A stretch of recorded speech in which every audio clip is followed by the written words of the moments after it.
TRE 3 एवं TRE 4 को लेकर जितनी भी अटकलें हैं, वे सब खुद आयोग के अध्यक्ष इस बार सभी समस्याओं का समाधान करते नजर आ रहे हैं।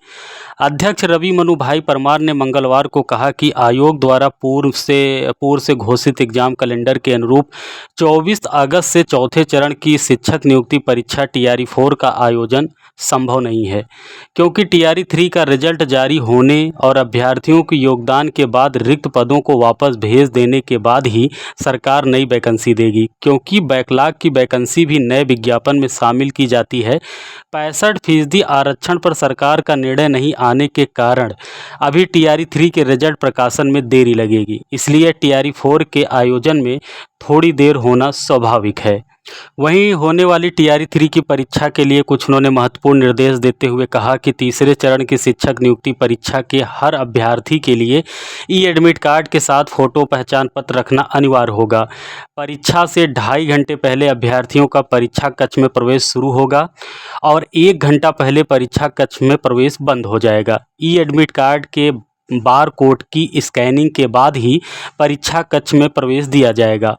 ब्लू या ब्लैक बॉल पॉइंट पेन के अतिरिक्त किसी भी प्रकार की सामग्री परीक्षा कक्ष के भीतर ले जाने पर पूरी तरह रोक होगी।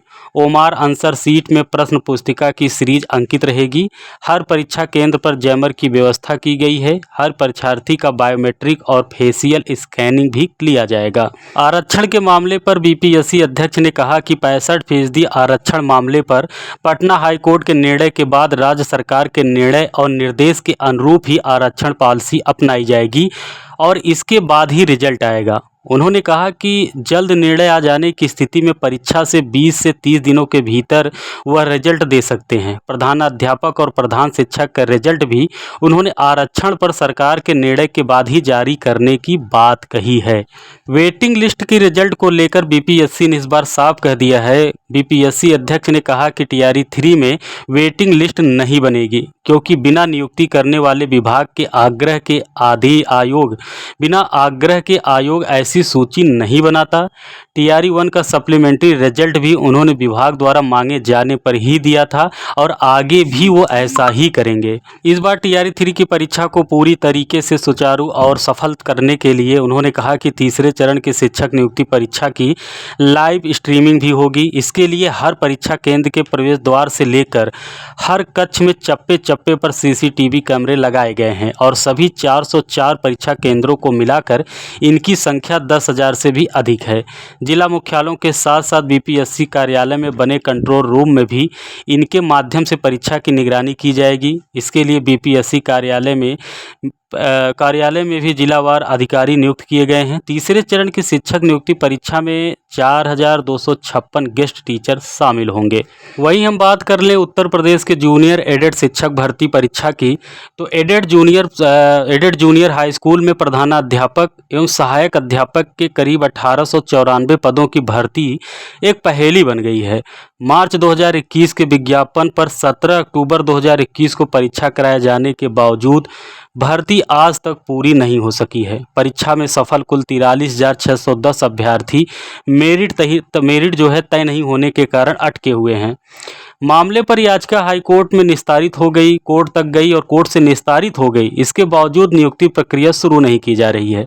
अभ्यर्थी मेरिट सूची तैयार कर नियुक्ति दिए जाने की मांग को लेकर शासन तक परिक्रमा कर रहे हैं, चक्कर लगा रहे हैं, लेकिन बैठक के नाम पर बस उन्हें टरकाया जाता है, बहाना बताया जाता है। प्रधानाध्यापक के 390 और सहायक अध्यापक के 1504 पदों के लिए उत्तर प्रदेश परीक्षा नियामक प्राधिकरण सचिव ने आवेदन लेकर परीक्षा कराई। सहायक अध्यापक पद के लिए परीक्षा में 2,71,071 तथा प्रधानाध्यापक पद के लिए 14,931 अभ्यर्थी सम्मिलित हुए। 15 नवंबर 2021 को परिणाम भी घोषित कर दिया गया, लेकिन कुछ अभ्यर्थियों ने कम अंक दिए जाने की शिकायत की और कुछ अभ्यर्थी हाई कोर्ट चले गए। शासन के निर्देश पर किए गए परीक्षण में शिकायत सही मिलने पर 6 सितंबर 2022 को संशोधित परिणाम जारी किया गया। इसमें सहायक अध्यापक पद के लिए 42,066 तथा प्रधानाध्यापक के लिए 1,544 अभ्यर्थी सफल किए गए। संशोधित परिणाम के विरुद्ध वे अभ्यर्थी कोर्ट चले गए। जो पहले सफल थे वे संशोधित परिणाम में असफल हो गए। भर्ती प्रक्रिया पूरी तरीके से उलझ गई। अब इस भर्ती प्रक्रिया पर ना तो पीएनपी कुछ कह रही है ना तो सरकार। आखिर इस भर्ती प्रक्रिया को ठंडे बस्ते में ही डाल दिया जाएगा कि इस पर कुछ होगा? बने रहें चैनल के साथ। चैनल को सब्सक्राइब करना ना भूलें ताकि पल पल की अपडेट आपको सबसे पहले मिल सके। धन्यवाद।